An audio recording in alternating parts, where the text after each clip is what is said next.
The title of this session is Aiming for Success, one of the brilliant puns created by the man to my right, Dean Souleles. Augmenting intelligence with machines is, as you heard this morning in the keynote by Sue Gordon, Deputy DNI, it's one of the true hallmark 6 initiatives of the current intelligence community. And many of the other things that the Deputy Director talked about are not going to succeed without strong partnership with AIM as an initiative, as a practical activity. So I know Dean is intent on talking about that today.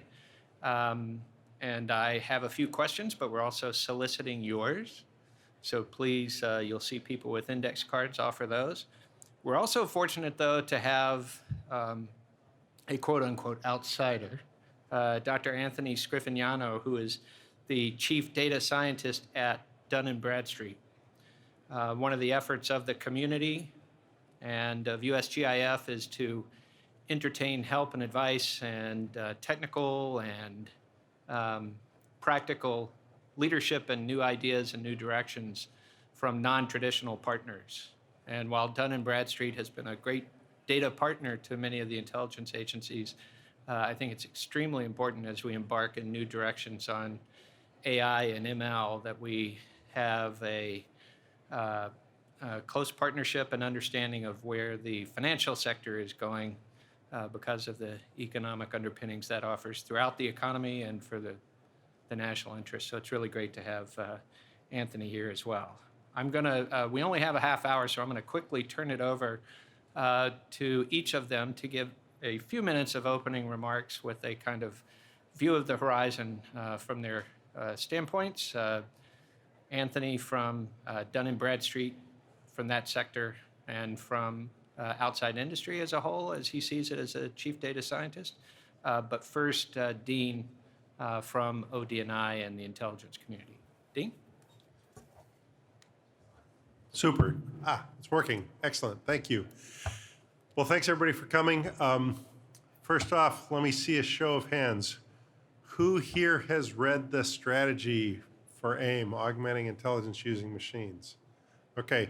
Who knows we have a strategy for augmenting intelligence using machines? Okay, same hands went up. So go to the ODNI website, dni.gov, and find augmenting intelligence machines. It'll tell you what we're trying to do. So one of the things that the IC is really, really good about is acting. We're not as good about marketing, though. So we don't tell our story as well as could be. So did everybody get a chance to hear Sue Gordon this morning? Fantastic. Wasn't she fantastic? Absolutely terrific.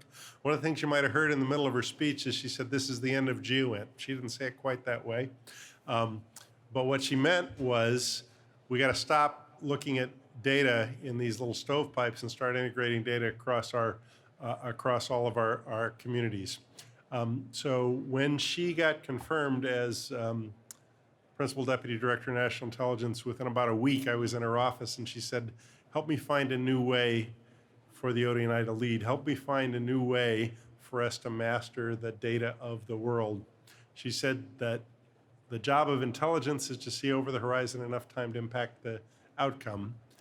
And she's afraid, having just come from NGA, that we were falling further and further behind. One of the statistics that she produced for Director Cardillo at the time was that if we don't change the course and pace of the way we do imagery analysis, by 2031, we would need 8 million imagery analysts to do the job of the imagery analysts we have today. So obviously, we're not gonna hire ourselves out of that dilemma.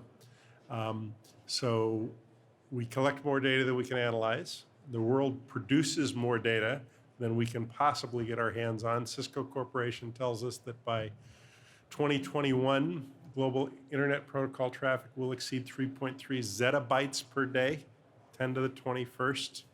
So anybody have any idea how big a number that is? Grains of sand, stars in the universe. Try this, 25 million years of high definition video crossing our wires every single month. And in that data, the hypothesis is that inside that data are the answers to questions that we must have about national security. So we created a strategy, augmenting intelligence using machines. It starts with the premise that we are awash in data and we need to master that data. It recognizes the fact that for perhaps the first time since the 1940s, the U.S. government is not the lead investor in this technology. In fact, we're not even the minority investor in the world's leading technology. In 2016, global investment in AI, machine learning was probably around $50 billion. Total U.S. government investment was probably around $1 billion. Since that time, the gap has only increased. We've increased U.S. government spending significantly, but the private sector has outpaced us. It's being driven by the world economy. So that's kind of point number 2. We're awash in data. We're not the innovator in the technology. And we've got to solve these issues. So what do we do about it? One is we got to be fast followers. We've got to adopt the technology that the private industry is creating in ways that we haven't before. That means we got to rethink how we acquire technology. As Sue said this morning, we got to stop acquiring software systems like their M1 tanks or satellites that orbit the Earth. Second, we've got to master the data of the world. All of these AI techniques are data hungry, and it's not just unlocking the data, it's preparing it for use. So we've got to invest in our digital foundation and data. And we've got to have the compute and the data to fuel these things. Next, we need to invest in the gaps. And those gaps are the areas where the private sector is not investing. This idea of AI assurance and AI security, really concerning to me. It's one of the areas that Lisa Porter mentioned this morning. It's okay if you misclassify a cat, not so okay if you misclassify a mobile missile launcher, and the technology is fragile and brittle and can be broken. And so we need investment in the areas of AI assurance and AI security. We need to understand where it works, where it fails, where it's appropriate to use. We need standards that help us determine the attributes of a quality training data set. We need standards that help us understand what bias is and what constitutes a biased data set or an unbiased data set. You know, it's easy to say, well, if you're looking at a demographic data set, you have bias in it. It's not so easy to look at the data that we are all interested in from an intelligence perspective, business or otherwise, right? And say, does it have bias, does it not? We know it has bias, we don't know how to characterize it, right? And then lastly, we need to look beyond just investing in the gaps, and we need to look at over the horizon at the next things that we need to do and move beyond the counting of things and towards the thinking of things. We need to not only, all right, for an imagery analyst, let's put it in NGA terms, we need to move beyond counting airplanes, and we need to be thinking about airplanes. And it's not enough just to know that there were 5 airplanes on the runway today, and there were 7 yesterday, and you need to know where the other 2 go and why did they go. And by the way, to do that, you may not have all the information you need from overhead imagery. You may not have it all from GEOINT. You may need open source imagery, because guess what? The people that fly those airplanes, they're pilots, and they arrive with crews, and those crews have cell phones, and those cell phones are part of our signals intelligence enterprise. And so pulling all that information together in a way that allows us to make understanding, context, and meaning out of the world. So that, in a nutshell, is what the AIM strategy is all about. Anthony. So we are essentially going to separate schools together. I deal with the commercial space, but a lot of my customers are in this space as well. So we're not just in the financial sector, we're dealing with total risk and total opportunity, but the atom for us is a business. And so the difference in the way we look at the world is we know what a business is, but now that's changing. And also the places where businesses are going from being physical things to being cyber things, being virtual things. So we have a lot of these same kinds of problems, but we look at it from more of a commercial perspective. I would like to share with you a frame that I find very useful in terms of understanding change. It's intentionally grammatically incorrect, which helps you remember it. More better, faster. Everything you want to do generally falls into one of those 3 categories, sometimes more than one of those 3 categories. So on the more standpoint, what he said, amen, the amount of data on Earth, I will argue, is increasing at such a rate that we actually can't measure. So it's something the mathematical term is finite but unbounded. You actually don't know how much data there is on Earth. All of those studies that you read are how much data there is on the internet or how much data is being created in storage space. What about edge computing? What about quantum computing? What about data that's destroyed as it's consuming, stream data, things like that? So the reality is, if we look at this as scientists, we not only don't really know how much data there is, it's increasing at a rate that we're losing the ability to measure. That's beyond hypergeometric growth, and those are the kinds of things that kill. Ebola grows that way. The Black Plague grew that way. This is that times millions. So bring me more data is not something I hear very often, and nobody really wants to hear that. Every day, most of us hear about somebody who's got a data set, and boy, is it going to be interesting to you if you can just figure out how to use it. I like to use the analogy that if someone comes to you with a set of data or a tool and says, can you tell me how you can use this data or how you can use this tool, you're probably having the wrong conversation. It's like somebody coming to you and saying, I'm going to build you a great house and I'm going to use the hammer. What do you care about, the house or the hammer? I don't really care about the hammer. Let's talk about the house.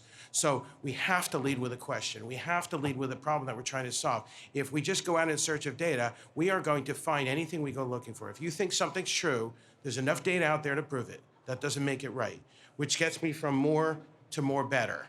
So more better, the problem there is that we work under certain assumptions with all of the models that we use, machine learning, neuromorphic methods, which are modeled after people that we don't understand. All of these things work from a premise that we have some sort of stable set of data or some sort of stable model, and from there we can innovate. Well, raise your hand if you think we're living in a stable world. We're not. Most of the data that we're creating at that beyond hypergeometric rate is unstructured, unlabeled, unclassified, uncurated, unmastered, and incredibly valuable if we can figure out how to get to it. We're not looking for needles in haystacks. We're looking for needles in stacks of needles. So one of the things, two things actually, that we focus on in my group, veracity adjudication. How true is the data? All data that's true is not simultaneously true, even if it was true when you got it. There's a reason why we swear to tell the truth, the whole truth, and nothing but the truth, because those are three different things. So we have to measure for these things in an empirical, scientific, reproducible way if we're going to make progress against all this noise and chaos. The second thing I steal from economics, which is a concept called decision elasticity. How wrong do you need to be before you would make a different decision? We are not going to get perfect answers. Sorry, you can't AI your way out of any of the problems that these folks in this room have. What you do need to be able to do is to enable a decision in an amount of time where it can be meaningful and useful. And that gets me to more, better, faster. So for more, better, faster, really the question we have to ask is at what cost? What's the cost of another erg of energy toward analyzing versus taking action? If you take action and you haven't completed the analysis, you're very likely going to run off in the wrong direction and leave the goal unguarded, by the way. So these ensemble AI methods that we have now, where methods compete with each other, they're fantastic, but we can't explain them. Kind of a problem. They get to an answer really fast, but we don't understand the answer. We like the answer, but we don't understand the answer. We are at an age right now where there's a point of inflection. There's no guarantee that all this technology and all this data makes things better. There's an equally likely chance that we drown in it if we don't learn to think about it differently. So that's kind of where I sit epistemologically. So that sparks my first question, Anthony. When you discuss decision elasticity and veracity adjudication, when you discuss them as a scientist, they make a lot of sense to me, and they seem like bounded, structured problems, difficult, complex, but understandable problems. What's your understanding of an emerging, if any, best practice of how you work with what we would call in the government the mission side, with your business side, in terms of their role in defining veracity and their role in defining what you understand as the decision imperative for elasticity? I think the most critical thing is to realize that perspective is critical. What I consider to be true might be different than what you consider to be true in the context of a different problem. A simple example, I work for not a big company, but there's thousands of people. I had the conversation with our former CEO. I said, you're kind of an important guy. I didn't say kind of, I said, you're an important guy. Can you pick up that phone and tell me exactly how many people work for this company right at this moment? And his eyes sort of looked back and forth to the phone, and he said, no, because there's people sleeping in China when they're awake here, and there's people coming and going, and who had a baby, and they're not coming back, and all of that. So that number exists, but it's unknowable. So if you're going to do veracity adjudication, remember the truth, the whole truth, and nothing but the truth. Maybe I'll start with, by what right do you claim that this number that you say is correct? Define your definition of correct. It's not that I can go look it up somewhere else, because there's no place to go look. And usually this is where people look at their shoes and start mumbling about modeling and machine, supervised learning. You can't supervise learning your way out of what's going to happen in Brexit, because there's no data set. There's no longitudinal data there. So I don't as much care what you think is going to happen, because nobody knows. What I care about is why you think what you think is going to happen, and how many degrees of freedom or squishiness are in that methodology, and now I know what to do with it. It's that adjustable wrench that has a little wiggle in it. Is it good enough for what we're trying to do here? And I don't really like the term good enough, because it leads to a lot of very bad behavior where there's a lot of shrugging and, is this good enough? But what I literally mean is, can you prove it? And is it reproducible? If I asked you the same question again with the same data, would you give me the same answer? So that's kind of the essence of it, perspective. Very good. Dean, a thought on that, or? So a thought on veracity of information. So I think of veracity and authenticity of information kind of in the same vein. And in a world where generative artificial neural networks are now able to produce content that in many ways is indistinguishable from authentic, I have questions about the business of intelligence. I have questions about our ability to process the business of intelligence in the way that we're used to. And this is an area that I think we need as a government community, as a government business community, as a nation to confront. And it goes beyond deep fakes, and it goes beyond influence operations over elections. I'm really talking about, how can we know that the information that is in front of our analysts has authenticity? How can we tell the difference between actual information and fake information? I think there are techniques that we can apply that we're not yet applying. I think that truth has a sound to it. Yeah. It has a smell to it. Maybe it's information that is true, but is it true in this place? Is it true in this time? It's almost like an AI Turing test, Yes. right? At what point would I be duped to the point where it's indistinguishable from other authentic data? And I think you're saying that you see veracity and authenticity in the same sort of bucket, in the same word cloud. I do as well, but I also see them as different things, because something can be synthesized and true. Correct. So it's an interesting, I think that would depend on the use case. If I'm landing a plane and I can synthesize where the runway might be because I can't see it, that might be perfectly useful for landing the plane. I'm not sure I'd want to be in the plane. Right. Well, so that's, and thank you. We're beginning to get questions, and one of them both is related to what you were just saying, and also to something that Anthony and Dean, we were talking about in our preparation for this, and that is the question of for whom are we defining these terms? For the aggregate or for the few? For the many? For the one? And from an intelligence standpoint, and for the GEOINT community, sometimes the aggregate answer, the aggregate audience is not, that's not the targeter. The targeter needs a specific, pointy, one-off answer. And the kinds Useful of in techniques that moment. Yeah, so I would assume there's a financial analogy Oh, to absolutely, that as well. absolutely. What I like to say is it's much better to be consistently wrong than inconsistently right. Because as long as you're stable and consistent, if I know what the degrees of freedom are in that answer, or I know, very simply, you have a bow and arrow and it always somehow shoots a foot to the left, aim a foot to the right, you're done.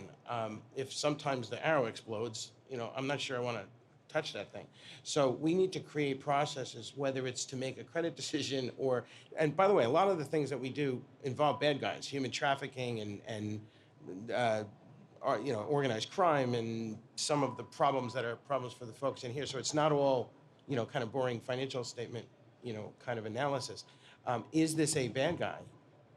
The person who has the same name may not be the same person. The organization that is doing something. So we have these things we call dyadic multihedra. They're basically connections of relationships and relationships to relationships. There's all kinds of solutions like that here. If you find an anomaly there, math would say an anomaly is sort of random variation from the regressive relationship. What if you start from the premise that it's not random, that there's some clique in there that's operating in an organized way, but you have to zoom in to see that? Well, the problem is with the amount of data that we're talking about, you're zooming in on something that's almost infinitely large. Have a nice day, right? You got to get really good at how to do that consistently. Dean, that sounds very relevant for the work of intelligence analysis informed by human-machine teaming. Intelligence analysis formed by human-machine teaming. One of the things that struck me as you were talking is we in intelligence and in government often think of our problems as different, and yet Anthony just described identity intelligence. Who are the bad actors of the world, and what are their interrelationships and what are their networks? So our problems are not so different, which is one of the reasons we need to talk more. Amen. Boy, some of these are driven by the wisdom of the crowd. There are several questions on the theme of how are we coming on a multi-level secure data architecture for our IC cloud computing enterprise? I would slightly alter that to be, how are we coming on the organizational understanding within the IC for AIM, and how you're going to operationalize AIM? Yeah, so one of the things that we're doing in AIM is at the ODNI, we're creating a center of excellence called the Innovation Hub, the AMI Hub.